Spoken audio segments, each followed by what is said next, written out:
से जब टिकट बंटवारे की बात चल रही थी तो भाजपा जो है कई खेमों में बंटी नजर आ रही थी, लेकिन आखिरकार आपने अपने कुशल रणनीति के चलते सभी जो आपके बागी जो हो रहे थे उनको शांत करवा दिया और अपने खेमे में शामिल कर दिया। कैसा लगता है? जहां तक टिकट की दावेदारी की बात थी तो कम से कम 6-7 लोग दावेदारी कर रहे थे, और जब हमारे प्रदेश नेतृत्व के द्वारा रायशुमारी के लिए यहाँ पे अपने पर्यवेक्षक भेजे गए थे। बिजी जो अभी तक जो आप जनता के बीच गए हैं, जनता से आपने वार्तालाप किया, वोट के लिए भी उनसे गुजारिश की, कैसा लग रहा है जनता का मिजाज? बार बार ये कहती है कि क्या हर बार मोदी जी के नाम से ही काम होंगे, क्या हर बार मोदी जी के नाम पे ही वोट मांगे जाएंगे, क्या वाकई विकास की जो बात कही जाती है डबल इंजन को लेकर, और अब जब आप कह रहे हैं कि नगर पंचायत की आपकी दावेदारी है, मजबूत दावेदारी आपकी है थी और इसलिए आपको प्रत्याशी बनाया गया, और ट्रिपल इंजन की बात कही जा रही है, क्या वाकई अब विकास जो है नई गति पकड़ेगा? तो भी थे, उन्होंने कहा कि जो आपको ये जो सीट मिली है ये विधायक जी के आप सुख दुख के साथी रहे हैं, आपसे बहुत नजदीकियां उनकी रही है, इसकी वजह से ये आपको सीट मिली है।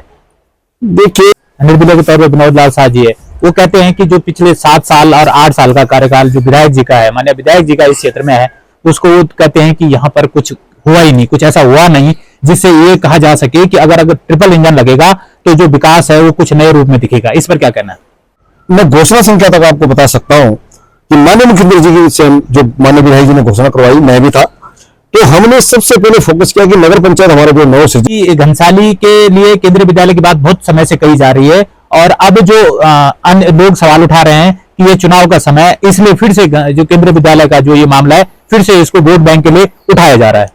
ऐसा नहीं हो सकता है कि जिस तरह से लाटा इंटर कॉलेज है या घुमेटीदार इंटर कॉलेज है, इनके पास जगह की, मुझे लगता है कि घुमेटीदार के पास तो पर्याप्त जगह है, क्या इन विद्यालयों को किसी को केंद्रीय विद्यालय में कन्वर्ट कर दिया जाए? क्योंकि राज्य सरकार भी जब भाजपा की है, केंद्र सरकार भी ऐसे है, तो कम खर्चे में और कम परेशानियों में ये केंद्रीय विद्यालय मिल सकता है, क्या इस पे कुछ नहीं हो सकता? जो अन्य प्रत्याशी हैं वो आरोप लगाते हैं कि जो घनसाली का बस अड्डा है वो कई सालों की उदासीनता का परिचय दिखाता है कि ये कुशल नेतृत्व नहीं है, इसकी वजह से वो अड्डा ऐसे पड़ा हुआ है। जिस तरह से बाईपास जो है पुल बनाने की बात कही जा रही है, उस पर भी सवाल उठाए जा रहे हैं कि वो अभी तक नहीं बनाए गए। आपके घुमेटीधार में खेल मैदान की बात है, उस पर भी बात रखी गई है शंकरपाल निवर्तमान अध्यक्ष जी के द्वारा कि वो पहले वहां पे लोग खेल भी पाते थे, लेकिन अब उसकी स्थिति और खराब हो चुकी है। और लिखा सवाल है, अधिकतर लोग इस बात की चर्चा करते हैं कि आनंद सिंह बिष्ट जी की विधायक जी से बहुत नजदीकियां हैं, इसके चलते आपने अधिकतर विभागों में जो काम है अपने नाम पे करवाए हैं, अपने भाई के नाम पे करवाए हैं। इस सवाल पे आप उनको क्या जवाब देना चाहेंगे? इनका वो लगवाइए और दूध और पानी का पानी निकल जाएगा। किसके पास सबसे ज्यादा एग्रीमेंट है? भले मेरे से सवाल तीखे हैं। एक और तीखा सवाल है, अधिकतर इस बात की चर्चा होती है घनसाली विधानसभा में कि आप विधायक जी के बहुत नजदीकी हैं, इसलिए विधायक जी के कामों में आपका बहुत ज्यादा हस्तक्षेप रहता है, और कार्यकर्ता भी इस बात से कहीं ना कहीं नाराज दिखते हैं कि आनंद सिंह बिष्ट जी ज्यादा हस्तक्षेप करते हैं या अपनी मनमानी करते हैं। इस पर क्या कहना है? सभी सवालों का बखूबी जवाब दिया।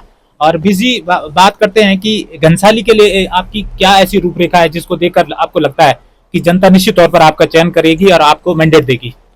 देखिए, घनसाली नगर पंचायत। नमस्कार, आप सभी लोगों का बहुत बहुत स्वागत है आज की इस खास मुलाकात में। और आज हमारे साथ हैं घनसाली विधानसभा के बहुत ही राजनीतिज्ञ और राजनीति के लिए खास माने जाते हैं भाजपा में, और जो किसी परिचय का भी मोहताज नहीं है। बहुत बहुत स्वागत है बिष्ट जी। आनंद सिंह बिष्ट जी हमारे साथ हैं। बिष्ट जी, बहुत बहुत स्वागत है आपका हमारे इस कार्यक्रम में। धन्यवाद उनियाल जी, मैं आपका बहुत बहुत धन्यवाद ज्ञापित करना चाहता हूं कि आप जो समय समय पर क्षेत्र के अनेकों समस्याओं के मामले में हो, चाहे दैवीय आपदा से के मामले हों, आप उठाते रहते हैं। मैं आपका बहुत बहुत धन्यवाद ज्ञापित करता हूँ। बिष्ट जी, जिस तरह से जब टिकट बंटवारे की बात चल रही थी तो भाजपा जो है कई खेमों में बंटी नजर आ रही थी, लेकिन आखिरकार आपने अपने कुशल रणनीति के चलते सभी जो आपके बागी जो हो रहे थे उनको शांत करवा दिया और अपने खेमे में शामिल कर दिया। कैसा लगता है? देखिए, लोकतंत्र में सबको अपनी दावेदारी करने का अधिकार है, चाहे वो भारतीय जनता पार्टी के अंदर हो, चाहे कांग्रेस के अंदर हो, चाहे किसी भी दल के अंदर हो। और जब तक टिकट की बात आती है तो सबको दावेदारी करते हैं और करनी भी चाहिए, एक स्वतंत्र परंपरा का एक ये नियम भी है। लेकिन जब उसके बाद टिकट एक व्यक्ति को मिलता है तो निश्चित ही भारतीय जनता पार्टी एक अनुशासित पार्टी है, और सभी कार्यकर्ताओं ने अपने अनुशासन का परिचय देते हुए और भारतीय जनता पार्टी की नीति और भारतीय जनता पार्टी के सिद्धांतों के आधार पर कमल निशान को ही अपना प्रत्याशी माना है। और सभी जिन लोगों ने भी अपना नामांकन तक करवाया था उन लोगों ने भारतीय जनता पार्टी के पक्ष में अपने नामांकन वापस कराए हैं। जहां तक टिकट की दावेदारी की बात थी तो कम से कम 6-7 लोग दावेदारी कर रहे थे, और जब हमारे प्रदेश नेतृत्व के द्वारा रायशुमारी के लिए यहाँ पे अपने पर्यवेक्षक भेजे गए थे, सब लोगों के पक्ष में राय गई, किसी के पक्ष में ज़्यादा गई, कार्यकर्ताओं की रायशुमारी हुई, किसी के पक्ष में कम हुई, लेकिन तब 6-7 लोग जो है दावेदारी में थे। और अंततः जब एक व्यक्ति का नाम फाइनल हुआ तो उसके बाद जिन लोगों ने नामांकन भी कर दिए थे तो उन्होंने जो है अपना नामांकन भारतीय जनता पार्टी के पक्ष में वापस लिया है। बीसी, जो अभी तक जो आप जनता के बीच गए हैं, जनता से आपने वार्तालाप किया, वोट के लिए भी उनसे गुजारिश की, कैसा लग रहा है जनता का मिजाज? देखिए, जनता का मिजाज सबसे पहले तो भारतीय जनता पार्टी के जो हमारे नेता हैं, इस देश के यशस्वी प्रधानमंत्री माननीय नरेंद्र मोदी जी हैं, इस प्रदेश के माननीय मुख्यमंत्री आदरणीय पुष्कर सिंह धामी जी हैं, और इस क्षेत्र के लोकप्रिय विधायक माननीय सत्यलाल शाह जी हैं। और निश्चित ही आप देख रहे होंगे कि हर घर में आज हम जब वृद्ध जनों से मिल रहे हैं, कह रहे हैं कि हमारा मोदी हमारा बेटे समान है, और निश्चित ही उनके मन में माननीय मोदी जी के प्रति, माननीय धामी जी के प्रति एक श्रद्धा का भाव है। और जैसे ही मैं कई जगह देख रहा हूँ कि जैसे ही हम अपना सामग्री, जो प्रचार सामग्री ले जा रहे हैं और कमल निशान जब देख रहे हो तो बड़े प्रफुल्लित हो रहे हैं, मन का अच्छा है, ठीक है, हम मोदी, बेटा हम मोदी को ही वोट देंगे। बीसी, आपने बात सही कहा कि मोदी जी, लेकिन बीसी सवाल इस बात का है, जनता बार बार ये कहती है कि क्या हर बार मोदी जी के नाम से ही काम होंगे, क्या हर बार मोदी जी के नाम पे ही वोट मांगे जाएंगे, क्या वाकई विकास की जो बात कही जाती है डबल इंजन को लेकर, और अब जब आप कह रहे हैं कि नगर पंचायत की आपकी दावेदारी है, मजबूत दावेदारी आपकी है थी और इसलिए आपको प्रत्याशी बनाया गया, और ट्रिपल इंजन की बात कही जा रही है, क्या वाकई अब विकास जो है नई गति पकड़ेगा? देखिए, मोदी जी के नाम पे वोट मांगना, हम अनुशासित दल के कार्यकर्ता हैं, और निश्चित ही हमारी जो लीडरशिप है मोदी जी है, इस देश के तीसरी बार के यशस्वी प्रधानमंत्री, विश्व के सर्वमान्य नेता हैं। और मैं तो औरों को भी सीख देना चाहता हूं, और दलों के लोगों को, कि आप भी अपने शीर्ष नेतृत्व में, आप चाहे सोनिया गांधी जी के नाम पे हो, राहुल गांधी जी के नाम पे हो, खड़गे जी के नाम पे हो, जब हम मोदी जी के नाम पे वोट मांग सकते हैं तो आप उनके नाम पे क्यों नहीं वोट मांगते हो? उनको भी वोट मांगना चाहिए। रही जहां तक दावेदारी की बात, तो दावेदारी, मैं भारतीय जनता पार्टी में बहुत लंबे समय से संगठन में एक कार्यकर्ता के रूप में रहा हूं, और चाहे आपका मंडल संगठन से लेकर वो जिला संगठन तक मैं अपने दायित्वों का बखूबी मैंने निर्वहन किया है, जो भी शीर्ष नेतृत्व का आदेश रहा है। और उसके बाद समाज के बीच में हम निरंतर, जनता के बीच में जन समस्याओं के लिए मैं निरंतर प्रयास रहते हूँ। आपने देखा होगा कि हमारा ये विधानसभा क्षेत्र घनसाली आपदा की दृष्टि से बहुत संवेदनशील क्षेत्र है, और इस वर्ष तो आपदा ने बहुत ज्यादा भीषण तबाही मचाई, जिसमें कि 3 बार माननीय मुख्यमंत्री जी को भी यहाँ जो है अपना दौरा करना पड़ा। और मेरा व्यक्तिगत रूप से मैं उसको एक मानवीय दृष्टिकोण को मद्देनजर रखते हुए, मैं उसको राजनीतिक परिप्रेक्ष्य में नहीं जोड़ूंगा, एक मानवता के नाते मैंने सबसे पहले आपदा पीड़ितों के पास पहुंचने का प्रयास किया। ठीक है, हम बहुत कुछ नहीं कर सकते हैं, लेकिन उनके अगर सुख में थोड़ा, उनके दुख में अगर थोड़ा सा भी अगर हमने सहभागिता अपनी रख दी, अपनी उपस्थिति दे दी, थोड़ा सा भी अगर मना, तिनके का सहारा एक गिलहरी की तरह अगर हम बन गए, तो मेरा ये व्यक्तिगत प्रयास रहता है कि मानवता हमारे अंदर पहले होनी चाहिए, राजनीतिक दूसरा विषय। तो मैं हर जगह खड़ा रहता हूँ। हाँ, ये आपने भी बात सही कही कि घनसाली जो है प्राकृतिक आपदाओं के हिसाब से काफ़ी संवेदनशील क्षेत्र है, और हर साल कुछ ना कुछ यहाँ पर ऐसा होता आया है। और चाहे वो राजनीतिक व्यक्ति हो, सामाजिक व्यक्ति हो, या कोई भी हो, अगर उसमें उसकी कुछ किसी भी तरह से सहभागिता होती है तो जन कल्याण में निश्चित तौर पर उसका जो है वो भागीदार बनता है। बीस जी, सवाल हमारे आगे चलकर और भी तीखे हो जाएंगे, लेकिन हमें उम्मीद है कि आप हमारे सभी सवालों का जवाब देंगे, क्योंकि जनता के ये सवाल है, जनता के मन में बहुत सारे प्रश्न हैं। हम ये चाहते हैं कि आप उन सभी चीज़ों को स्पष्ट करेंगे ताकि आपकी छवि जनता के सामने और क्लियर हो जाएगी। जिस तरह से बात की जा रही है आपकी दावेदारी की, आपके प्रत्याशी का, जो आपके भाजपा के भी कुछ कार्यकर्ता मित्र हैं या कुछ और लोग भी थे, उन्होंने कहा कि जो आपको ये जो सीट मिली है, ये विधायक जी के आप सुख दुख के साथी रहे हैं, आपसे बहुत नजदीकियां उनकी रही है, इसकी वजह से ये आपको सीट मिली है। देखिए, अब ये कार्यकर्ताओं का अपना अपना सोचना है।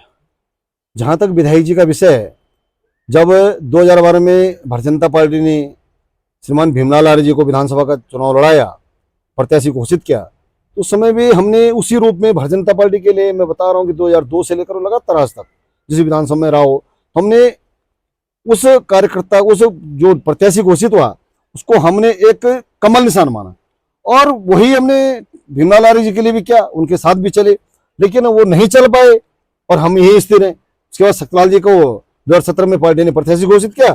ठीक है, सत्यलाल जी से पुरानी मित्रता है, वो आज 2 बार के विधायक हैं, हम एक ही विद्यालय में एक साथ हमारा अध्यापन कार्य वो हुआ, जहाँ पे हमने अध्ययन किया, और मित्रता भी होती है। और निश्चित ही उनकी भी एक महानता है कि जिस कार्यकर्ता ने इस दुख के समय में उनका साथ दिया है, संकट की घड़ी में उनका साथ दिया है, तो उसको आज सतपाल जी मानते हैं। मैं ही नहीं, अनेकों ऐसे सैकड़ों ऐसे कार्यकर्ता हैं कि जो कि आज भी उनके सुख दुख के साथी बने हुए हैं। दूसरी बात रही प्रत्याशी का। मैं प्रत्याशी, भारतीय जनता पार्टी ने मेरे सेवा भाव को देखा होगा, भारतीय जनता पार्टी ने मेरे संगठन के कार्यों को देखा होगा, अपने शीर्ष नेतृत्व ने ये कहीं ना कहीं मूल्यांकन किया होगा, कार्यकर्ताओं की राय शुमारी हुई, कार्यकर्ताओं की भावनाओं को भी उन्होंने जांचा होगा, परखा होगा, तभी जाके अगर माना मैं एक विषय आता हूँ कि माना विधायक जी चाहते कि मैंने आनंद मिश्र जी को घनसाली में नगर पंचायत का टिकट दिलवाना है, और अगर कार्यकर्ताओं की राय शुमारी में कार्यकर्ताओं की मैं इच्छा न बनता या कार्यकर्ताओं की भावना मेरे प्रति नहीं होती, तो क्या अगले विधायक जी टिकट थोड़ी दिला पाते। निश्चित ही कार्यकर्ताओं की भावनाएं थी और जनता की भी भावनाएं हैं कि हमें ऐसा व्यक्ति चाहिए जो व्यक्ति जो है विकास के लिए इसका अधिकारियों से संपर्क हो, शासन से संपर्क हो, प्रशासन से संपर्क हो और सरकार से संपर्क हो, तो ऐसे व्यक्ति हमारे बीच में आना चाहिए, जिससे कि निश्चित ही हम भी समझते हैं, आप लोग भी समझते हैं कि भाई प्रशासन से संपर्क जो व्यक्ति बराबर रखेगा, शासन से रखेगा, सरकार से रखेगा, तो कहीं ना कहीं लाभ उसका मिलता है और वो क्षेत्र की जनता को मिलता है। दूसरा बात मैं विषय बताऊं कि हमने एक अभी इस आपदा से एक और वो प्रयास भी किया है, और एक मेरा एक अपना मन का एक विचार था कि हमारे पास में एक बहुत बड़ी बात आपको बता रहा हूं आज, कि इस विधानसभा क्षेत्र के अंतर्गत 44 निराश्रित बच्चे हैं जिनके माँ भी और बाप भी नहीं है। कोई किसी एक्सीडेंट में मरे या कोई किसी बीमारी से मरे या कोई आपदा में चले गए। 44 निराश्रित बच्चे ऐसे हैं जो कि 18 साल से आयु वर्ग के, कम आयु वर्ग के, ठीक। और मैं लगातार 2 साल से उन बच्चों की कैसे सेवा भाव हो, एक पुण्य का कार्य हो। भाई मैं ईश्वर से तो ये प्रार्थना करता हूँ कि अगर मेरे से उन बच्चों की सेवा हो पाएगी तो निश्चित ही ईश्वर मेरे बच्चों को सन्मार्ग दिखाएगा। तो मैंने 44 बच्चों को अभी गत समय में जब हमारे एसडीएम के.एन. गोस्वामी थे, तो उनके साथ जब मैंने लगातार चर्चा वार्ता की, तो उनका निराश्रित प्रमाण पत्र तक बनवाए, और उन प्रत्येक बच्चे को 10,000 रुपये का मुख्यमंत्री राहत कोष दिलाने का मैंने प्रयास किया। और उसके बावजूद इस आपदा के बाद हमने हमारे एक मित्र मंडली ने, अपने सभी दोस्तों ने, एक हम कम से कम 60-65 लोग उसमें जुड़े हुए, सब लोगों ने अपना यथासंभव आर्थिक सहयोग करके, और हमने चाहे तेनगढ़ की आपदा रही हो वहां पे, उसके माध्यम से, उस संगठन के माध्यम से वहां पे उनका सहयोग करने का प्रयास किया। घुत्तू की आपदा रही हो वहां पे उनका सहयोग करने का प्रयास किया। बीसी जिस तरह से बात करते हैं घनसाली की, तो घनसाली में जब हमने अन्य जो प्रत्याशी मैदान में हैं, दावेदारी अपनी पेश कर रहे हैं कांग्रेस से, और जो निर्दलीय के तौर पर विनोद लाल शाह जी है, वो कहते हैं कि जो पिछले 7 साल और 8 साल का कार्यकाल जो विधायक जी का है, माननीय विधायक जी का इस क्षेत्र में है, उसको वो कहते हैं कि यहाँ पर कुछ हुआ ही नहीं, कुछ ऐसा हुआ नहीं जिससे ये कहा जा सके कि अगर ट्रिपल इंजन लगेगा तो जो विकास है वो कुछ नए रूप में दिखेगा। इस पर क्या कहना है? देखो, वो उनका कहना 100% गलत है। कैसे, मैं बता रहा हूँ आपको कि 2018 में यहाँ पे नगर पंचायत का पहला चुनाव हुआ, और मार्च 2017 में भारतीय जनता पार्टी की इस प्रदेश में सरकार बनी और सतपाल शाह जी यहाँ के विधायक बने, तो 29 जून 2017 को मैं यहाँ तक कि मैं घोषणा संख्या तक आपको बता सकता हूँ कि माननीय मुख्यमंत्री जी की से जो माननीय विधायक जी ने घोषणा करवाई, मैं भी था, तो हमने सबसे पहले फोकस किया कि नगर पंचायत हमारा जो नव सृजित है ये घनसाली का, तो क्यों ना यहाँ पे कुछ इस प्रकार के अवस्थापना विकास के कार्य करवाए जाएं। और घोषणा संख्या 127, 128, 131, 132, 134 और 136 में मैं घोषणा संख्या तो बता रहा हूँ, और प्रमाण के साथ इस बात को कह रहा हूँ कि हमने चाहे नगर पंचायत में कार्यालय का निर्माण हुआ है, चाहे पार्किंग का निर्माण हो रहा है, चाहे सुलभ शौचालय बना, चाहे आपका ट्रेंचिंग ग्राउंड बन रहा है। ये 6 घोषणाएं, अभी एक पार्किंग का निर्माण उसमें अवशेष है, 6 घोषणाएं माननीय मुख्यमंत्री जी के द्वारा, तत्कालीन माननीय मुख्यमंत्री त्रिवेंद्र रावत जी द्वारा की गई थी, और उनका निर्माण कार्य अधिकतर कार्यों पे, अधिकतर जो हमारे विषय थे, जैसे वो कार्यालय का है, तो इसका पार्किंग का है, सुलभ शौचालय का है, ट्रेंचिंग ग्राउंड का है, सोलर लाइट का है, जो हमारी ये लाइटें लगी हैं सोलर लाइट का है, ये 5 पे काम अधिकतर हो चुका है। और 6वां भी एक पार्किंग का जो है, उस पर कुछ भी कार्य नहीं हो पाया। अब वो माना हो सकता है कि जगह की वजह से कहीं दिक्कत आई हो, या कुछ न कुछ उस पर रही होगी, कोई ना कोई दिक्कत आई होगी। तो ये 5 कार्य अगर घनसाली नगर पंचायत के अंतर्गत हुए हैं, और यही नहीं, चमेला के अंदर भी कार्यालय का निर्माण हुआ है, इसी कार्यकाल में हुआ ना भाई। उसमें कोई ऐसा तो है नहीं कि 2010 की माना 2012 में हरीश राव जी ने घोषणा की होगी, या विजय मकुंड जी ने उस समय तत्कालीन मुख्यमंत्री ने घोषणा की होगी। भाई ओबीसी कार्यालय में पार्किंग चमेला पार्किंग के लिए भी अगर पैसा स्वीकृत कराए तो मान्य विधायक जी ने करवाया। तो ये निराधार बातें हैं, जब कुछ नहीं होता बोलने के लिए तो कुछ ना कुछ आरोप लगाना पड़ता है। उसके अलावा अगर नगर पंचायत घनसाली के अंतर्गत पिछले अगर 5-6 सालों में काम हुए तो क्या हुए आप बताओ। आपदा की दृष्टि से हमारी नगर पंचायत ये घनसाली जो बाजार है संवेदनशील है। भाई नैलचामी में प्रत्येक साल आपदा आती है, भिलंग क्षेत्र में आपदा आती है, और हमारे आप देख रहे होंगे सामने की बाजार जो नदी के मुहाने पे, तो क्या नगर पंचायत का ये प्रयास नहीं हो सकता था कि हमने अपने बाजार को कैसे बचाना है, इनके आवासीय भवनों की सुरक्षा कैसे करवानी है। या आपका वार्ड नंबर 6 देख लो, गिरगांव में, गिरगांव गदेरे में 2014 में जब अपने कोठियाड़ा में बादल फटा था और इधर भी जगह जगह जो है बादल फटने से, तो उस समय हमारे भी एक ब्राइल स्कूल था, उसका आगे का हिस्सा बह गया था। तो क्या वहां पे कार्य नहीं हो सकता था? ठीक है, हम समझते हैं कि बड़ा कार्य है, लेकिन छोटे छोटे प्रकार से माना एक छोटा छोटा बजट बना के 5 साल में कुछ ना कुछ तो हो सकता था।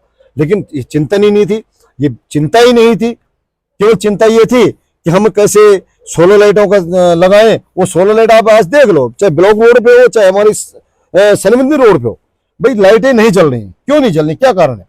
भाई आपने जिनसे लगवाई है, एक सिस्टम से लगवाते हैं ना, ठीक है हम मानते हैं कि लाइट लगवा दी तुमने, लेकिन वो जलनी भी तो चाहिए। वो खंबे खड़े करके बल्ब खड़े करके क्या फायदा। बीसी, जिस तरह से नगर पंचायत घनसाली को आपने कहा है कि नगर पालिका परिषद का आप दर्जा दिलवाएंगे, और वहीं आपने एक बड़ी बात कही है कि केंद्रीय विद्यालय की स्थापना नगर क्षेत्र के समीप करवाएंगे। अब घनसाली में ही अगर केंद्रीय विद्यालय बनेगा तो कहीं ना कहीं जो दूरस्थ क्षेत्र हैं उनको दिक्कत हो सकती है।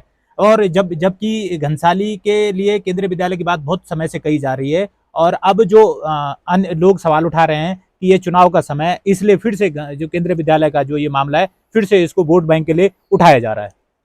देखिए, सबसे पहले किसी विषय पे चिंतन होना जरूरी है। मतलब मन और मस्तिष्क में किसी विषय के प्रति विचार रखना कोई गलत बात नहीं है। अगर मैंने इस नगर पंचायत घनसाली को नगर पालिका बनाने का अगर विषय रखा है, अगर मेरे मन में वो विचार है, वो चिंतन है, तो जब देवप्रयाग की नगर पंचायत 3059 की जनसंख्या पे नगर पालिका बन सकती है, तो क्या 7750 की जनसंख्या वाला घनसाली नगर पंचायत नगर पालिका नहीं बन सकता है?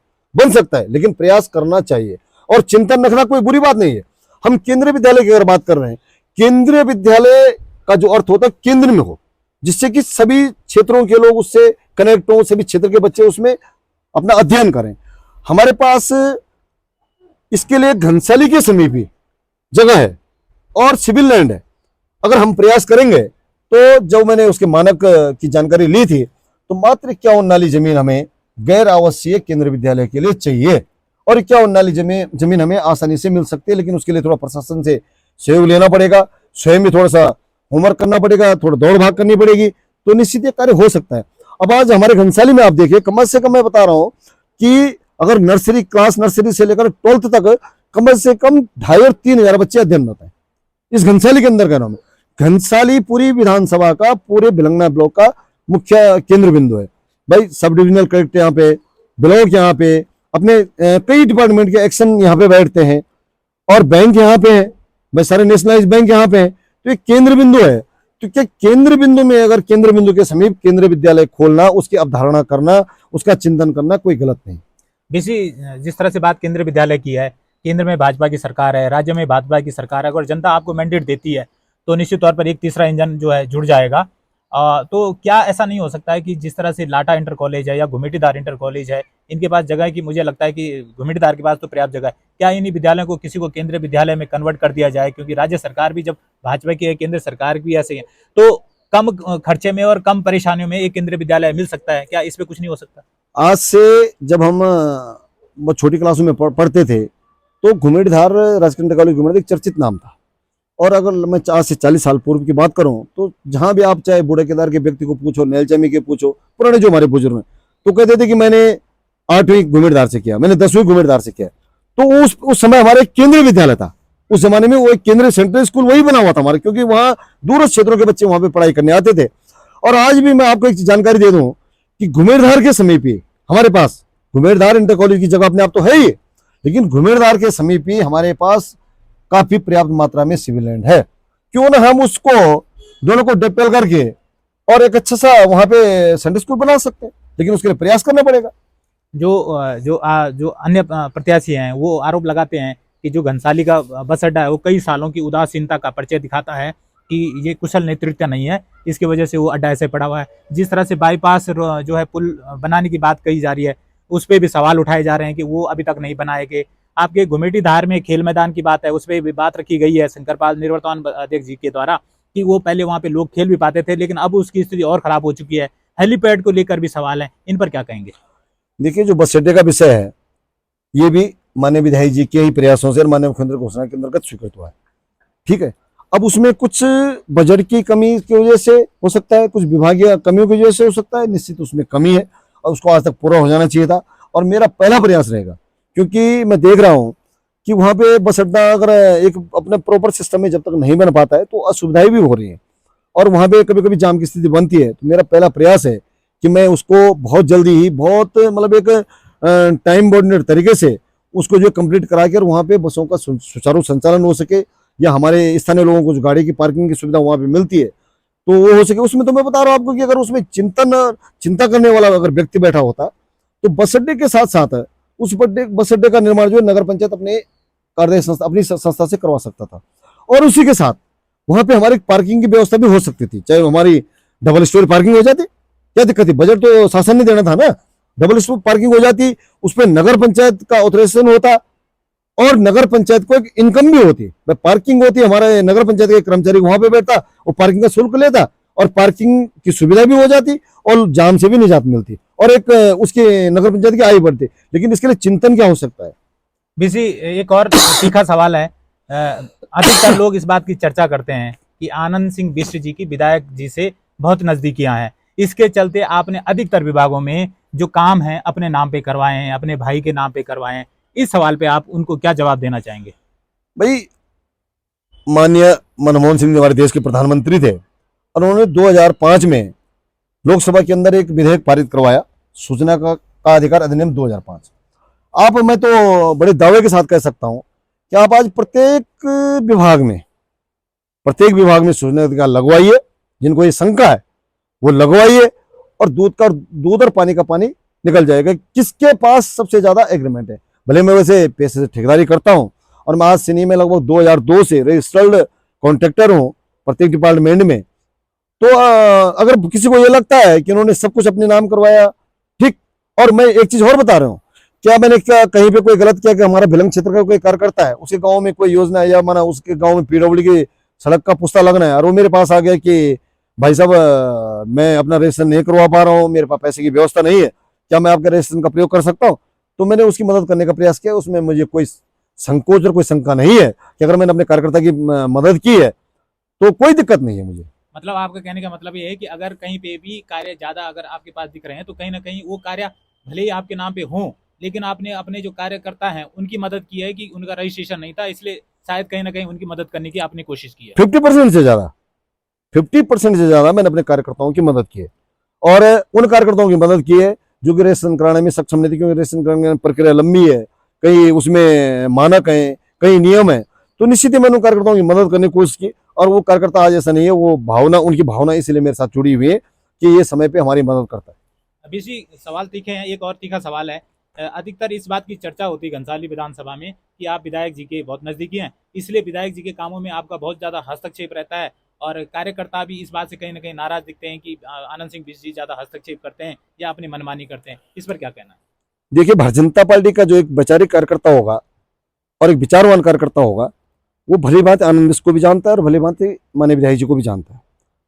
और चाहे माननीय विधायक जी हो चाहे आनंद बिष्ट हो, ये भारतीय जनता पार्टी के विचारवान कार्यकर्ता है। इसमें कोई प्रमाण देने की आवश्यकता नहीं है, क्योंकि 2012 का जब चुनाव था तो सतपाल शाह जी भी टिकट के दावेदार थे और भीमलाल आर्य जी भी टिकट के दावेदार थे, लेकिन अंततः राष्ट्रीय नेतृत्व या प्रदेश नेतृत्व ने भीमलाल जी को प्रत्याशी घोषित कर दिया। तो सतपाल शाह जी ने खुले मन से भारतीय जनता पार्टी के पक्ष में काम किया, क्योंकि विचार के कार्यकर्ता थे।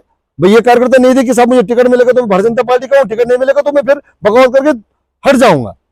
और उनका वो विचार जो त्याग था 2012 का, उन्होंने अपना मन बड़ा किया तो निश्चित ही वो जो है आज उनके लिए फलीभूत हुआ। 2017 में वो विधायक बने, 2022 में पुनः विधायक बन गए। तो भारतीय जनता पार्टी को जो एक सैद्धांतिक कार्यकर्ता है, वैचारिक कार्यकर्ता है, विचारवान कार्यकर्ता है, वो निश्चित ही ये चाहता है कि हम आनंद बिष्ट जी से कैसे अपने काम करवाए, कैसे उनसे मदद लें। कहीं भी किसी कोई अड़चन आती है, कहीं भी कोई परेशानी आती है तो निश्चित ही वो मदद लेने की कोशिश करते हैं और मैं भरपूर उनको मदद करने की कोशिश करता हूँ। और मैं जानता हूँ क्योंकि मुझे लंबे समय से संगठन में काम करते करते लंबा समय हो गया है और मैं भली भांति जानता हूं कि कौन हमारा वैचारिक कार्यकर्ता है और कौन केवल मंच पे माला और कुर्सी के लिए हमारा कार्यकर्ता है। ये भली भांति मुझे भी अनुभव हो गया है। तो ऐसा कोई विषय नहीं है कि कोई कार्यकर्ता अगर इस प्रकार से नाराज होगा। हाँ, एक दो कार्यकर्ता वो नाराज होंगे जो कि केवल भारतीय जनता पार्टी के नाम पे अपने को नेता मानते हैं और जब काम भारतीय जनता पार्टी के काम की बारी आती है, पार्टी संगठन के लिए काम करने की बारी आती है, तो तब वो गली पीछे छुप जाते हैं। तो ऐसे कार्यकर्ताओं को हो सकता है दिक्कत होगी। बीसी जी, आपने हमारे सभी सवालों का बखूबी जवाब दिया। और बीसी बात करते हैं कि घनसाली के लिए आपकी क्या ऐसी रूपरेखा है जिसको देखकर आपको लगता है कि जनता निश्चित तौर पर आपका चयन करेगी और आपको मैंडेट देगी? देखिए, घनसाली नगर पंचायत के अंतर्गत हमारे इन 7 वार्डों में अनेकों समस्याएं हैं। मैंने आपके सामने दैव्याप्त का विषय रखा, ये नेलचमी गार्ड से हो चाहे भिलंगना से हो, ये विषय रखा। और मैंने अपने एक अपील जो अनुरोध पत्र मेरा संकल्प पत्र है उसमें मैंने विषय लाया है। और मैं आपको बता दूं कि जिस दिन हमारी 30 जुलाई को जखनैली नौताड़ में आपदा आई थी और 31 जुलाई को जब माननीय मुख्यमंत्री जी सुबह आए तो मैंने ठीक बाजार के सामने, मैं आगे गाड़ी में था, मुख्यमंत्री जी पीछे थे, मैंने वहां पे गाड़ी रोक के मैंने विशेष अनुरोध किया। मैंने विधायक से बोला कि एक बार माननीय विधायक जी, माननीय मुख्यमंत्री जी को एक बार घनसाली का स्थिति दिखा देते हैं, क्योंकि नेलचमी में जब आपदा आती है तो सबसे भय में घनसाली रहता है।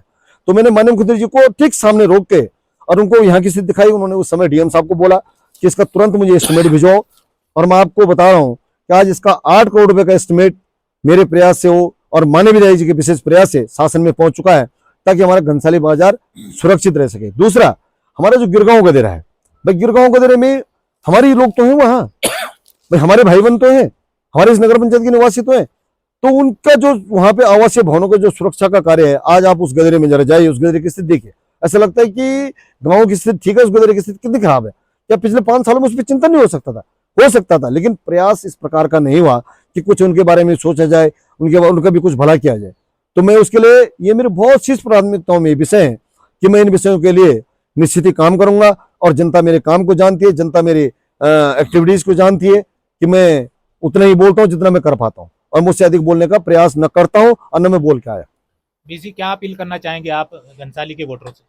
मेरा घनसाली नगर पंचायत क्षेत्र की सम्मानित जनता से अपील है कि मैं आप लोगों के बीच में भारतीय जनता पार्टी ने नगर पंचायत अध्यक्ष के प्रत्याशी के रूप में मुझे चुना है, मुझे भेजा है। और मेरी सबसे ये पहले यहाँ पे घनसाली नगर पंचायत के सभी वृद्ध माताओं से, अपने बुजुर्गों से, अपने नौजवान साथियों से, अपनी उपस्थित मातृशक्ति से कि आप आगामी 23 जनवरी को कमल निशान का पर मोहर लगाकर, और मेरा जो मतपत्र आपको मिलेगा वो गुलाबी रंग का मतपत्र होगा अध्यक्ष पद का, उस पे पहले नंबर पर कमल निशान पर अपना मोहर लगाकर मुझे भारी से भारी मतों से विजयी बनाकर और घनसाली के विकास में अपना अभूतपूर्व योगदान देंगे। यही मेरी आप सब लोगों से विनम्र अपील है, विनम्र प्रार्थना है। बहुत बहुत धन्यवाद बीसी, हमें समय देने के लिए और हमसे बात करने के लिए। धन्यवाद अनिल जी।